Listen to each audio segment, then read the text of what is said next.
नमस्कार, आप देख रहे हैं दिल्ली ग्लो न्यूज और मैं हूं आपके साथ सपना। चलिए रुक कर लेते हैं आज की बड़ी खबरों की ओर। बवाल मचा हुआ है और उस पर कह रहे हैं किस लिए मचा है, समझ नहीं आता किस लिए। जब असेंबली ने बिल पास किया माता वैष्णो देवी यूनिवर्सिटी को एस्टैब्लिश करने के लिए, उसमें मुझे बताइए ना कहाँ पे लिखा था कि एक मजहब के लड़कों को या लड़कियों को उससे बाहर रखा जाएगा। उस वक्त ये कहा गया था कि इसमें एडमिशन जो है मजहब देख के नहीं होगा, सिर्फ मेरिट देख के होगा। अब जब मेरिट के बुनियाद पे एडमिशन के फैसले हो जाते हैं तो कुछ लोगों को ये पसंद नहीं है। अगर आपको बिना मेरिट के एडमिशन करना है तो सुप्रीम कोर्ट से इजाजत ले लीजिए, क्योंकि जहां तक मैं जानता हूं बिना मेरिट के आप एडमिशन दे नहीं सकते हो। और यहां मेरिट को एक तरफ रख के सिर्फ मजहब देख के जो है एडमिशन के फैसले लिए जा रहे हैं, जो कि कम से कम जहां तक मैं जानता हूं हमारे मुल्क के आईन में इस बात की इजाजत नहीं है। अब कल को अगर हम मजहब देख के ये सारे फैसले करना शुरू करें तो क्या सोशल वेलफेयर की स्कीमें भी हम मजहब देख के की जाएं? क्या राशन की दुकान भी मजहब पूछना शुरू करें? क्या पुलिस वाले मजहब देख के जो है अपने काम को अंजाम दें? आखिर अभी तक जो है हमारे आईन में सेक्युलरिज्म का शब्द जो है वो दर्ज है। अगर आप इस मुल्क को सेक्युलर नहीं रखना चाहते हो तो हटाइए वो शब्द। उसके बाद जो आपने करना आप करिए, जो हमने करना होगा वो हम कर लेंगे।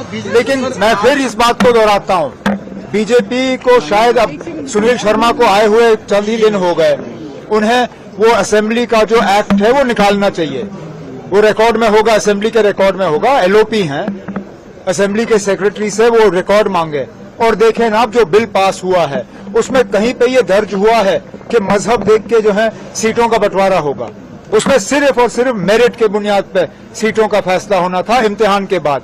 अब इन बच्चों का क्या कसूर है अगर मेरिट जो है इम्तिहान में ये आगे आ गए?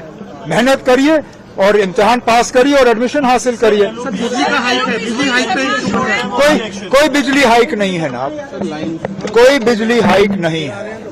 ये पता नहीं कहां से बात चली है। मैं पावर मिनिस्टर हूं ना, अभी तक इस तरह का कोई फाइल, मेरी दस्तखत तो छोड़िए, इस पे मेरे साथ कोई डिस्कशन भी नहीं हुआ है। कोई इस तरह का प्रस्ताव गवर्नमेंट के सामने नहीं है कि हम बिजली के फीस को हाइक करेंगे या नहीं करेंगे। हमने बजट में भी ये कहा था कि फिलहाल हम बिजली की फीस जो है वो बढ़ा नहीं रहे हैं। अब खामखा जो है इस चीज को जो है एक बहस का मुद्दा बनाया हुआ है। मैं आपसे दोबारा कहता हूँ, अब एज पावर मिनिस्टर इस तरह का कोई प्रपोजल मेरे सामने नहीं आया। क्या एलजी ने एश्योर किया है। अब कैसे अश्योर करोगे ना? तो फिर आप सीधा कहिए ना कि माता वैष्णो देवी यूनिवर्सिटी और माता वैष्णो देवी अस्पताल। आप यूनिवर्सिटी को अस्पताल से अलग क्यों कर रहे हैं? फिर अस्पताल में भी कहिए ना कि ये माता वैष्णो देवी के चंदे का पैसे का अस्पताल है, इसमें मुसलमानों को या गैर हिंदुओं को इलाज नहीं दिया जाएगा। कहिए हम वहां इलाज कराना बंद करेंगे। अब मैं फिर इस बात पे तो आता हूं ना, अब जब ये जमीन दी गई यूनिवर्सिटी के लिए, जब एक्ट पास हुआ असेंबली में, उसमें बिल्कुल क्लियर है कि मजहब देख के इन सीटों का बंटवारा नहीं होगा, सिर्फ मेरिट देख के होगा। अब मेरिट में अगर कुछ बच्चे पीछे रह गए और कुछ आगे निकले तो ये किसका कसूर है? किसी का नहीं। ई ऑक्शन पर क्या कहेंगे? तो आज अच्छी बात है, ये 7 ब्लॉक्स हैं, ई ऑक्शन किया जा रहा है इनका। और मैं जैसे मैंने अपनी तकरीर में कहा, ये ब्लॉक्स किसी के हवाले नहीं किए जा रहे हैं, मरकज पे इनका कंट्रोल नहीं होगा। Ministry of mines, government of India हमारी मदद कर रही है ताकि ट्रांसपेरेंट तरीके से ये अलॉट हो जाए, इनमें माइनिंग का काम शुरू हो जाए। और लाइमस्टोन जो है वो सीमेंट के लिए एक बहुत जरूरी रॉ मटेरियल बनता है।